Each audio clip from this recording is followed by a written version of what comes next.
As the world processes what happened in Venezuela, everyone is asking one question now. Which country will Trump target next?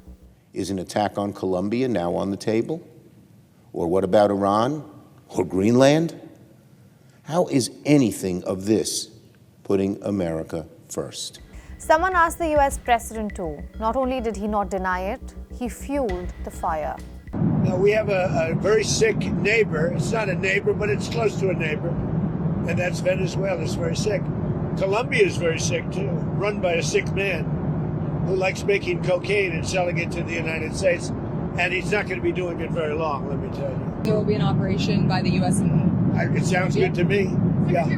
You know why? Because they kill a lot of people, yeah. Are you considering U.S. action in Cuba? I think it's just going to fall. I don't think we need any action. It looks like it's going down. And by the way, you have to do something with Mexico. Mexico has to get their act together because they're pouring through Mexico, and we're going to have to do something. When Venezuela is already under siege, it leaves us with three countries: Colombia, Cuba, and Mexico. And there is one thing common in all of them. Unlike some other Latin American countries, they aren't yes men to Trump. But before any of these countries, there is another one that sits right at the top of Trump's thinking. I'm Ananya Datta, and this is Grey Zone, where politics and geography collide.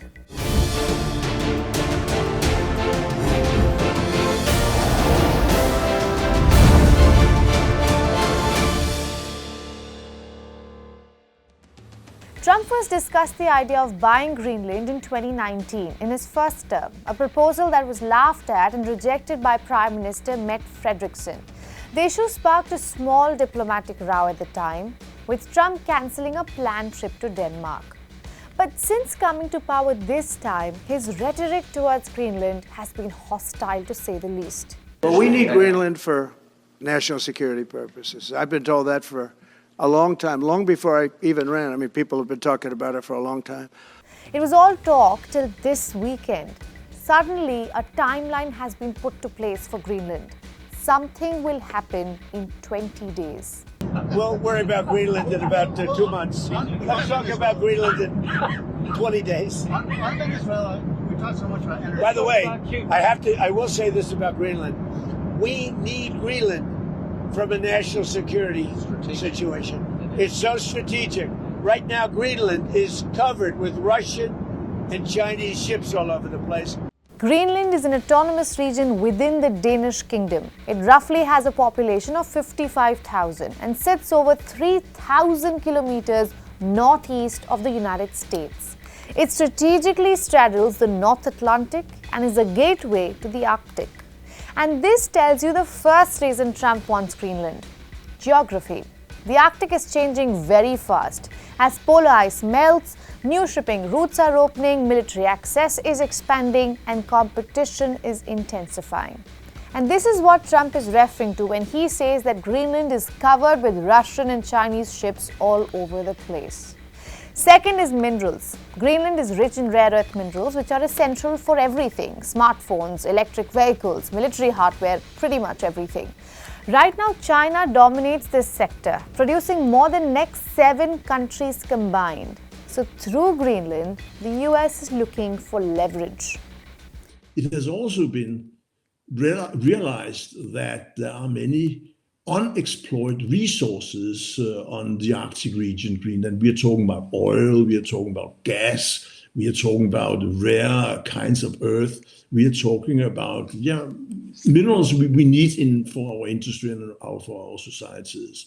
So together with this development, we have seen an increased interest. Then you ask, what could the consideration behind this interest be? Of course, money. Of course, our economy. But also military interests. The third reason: payback time for Europe. One new thing that came out from Trump's last interaction with the press is that he says Europe needs the US to have Greenland.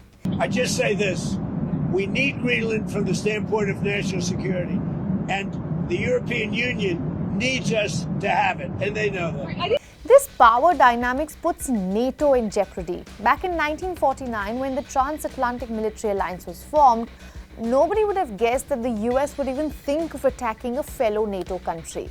But as 2025 and now 2026 proves the proverb, there are no permanent friends or enemies, just permanent interests, Greenland has no choice but to accept the reality. Firstly, I believe that the American president should be taken seriously when he says that he wants Greenland. But I also want to make it clear that if the United States chooses to attack another NATO country militarily, then everything stops. Trump's frustration with NATO has been out in the open. We all know about it. He sees Europe through one lens, the entire Europe, a region that contributes less, has multiple issues, and isn't capable of solving them on their own. If he says Europe is fully aware of the Greenland situation, there is a high chance the US president isn't even giving Europe a choice. Now, experts are saying a Venezuela-style invasion of Greenland is unlikely, and maybe Trump is using the momentum to corner the autonomous region. But even if that is true, what level of control is Trump seeking? The US already has a major military installation on the island. It's called the Pituffik Space Base, a critical node for missile warning and space surveillance. It already has 650 personnel stationed who have been tracking the movement of Chinese, Russian, and all other ships. So our question again is, what more does Trump want from Greenland? President, the 47th President of the United States, is not a game player. When he tells you that he's going to do something, when tells you he's going to address a problem, he means it. He actions it. I'm Ananya Datta. Thanks for watching Grey Zone.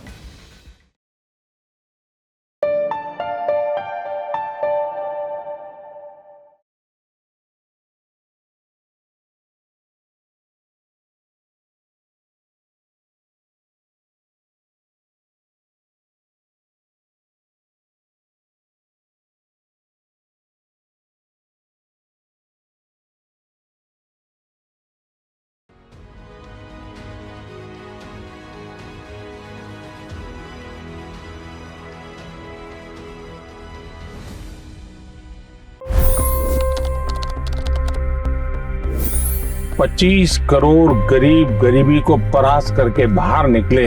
For the good of our nation, let's work together and let's truly make America great again. The fastest news breaks. Requested PM saying that look, you will have to speak to Putin and to Zelensky. The biggest news makers. The relationship with India is probably the most important bilateral relationship the US will have for the rest of this century. The capital delivered quite an election result today. Expert analysis. The million-dollar question today is how to stop this dance of death. Ground reports. I'm standing at the crossroad of the Kumbh Mela. Behind me are more than 100 entry guards.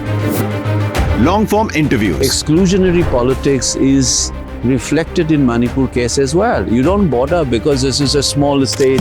Deep dive into burning issues. It's often said DRC could be the richest country in the whole world. It's because of what sits underneath. Why exactly did the US topple the Sheikh Hasina government? HT videos. We don't just break news, we break it down.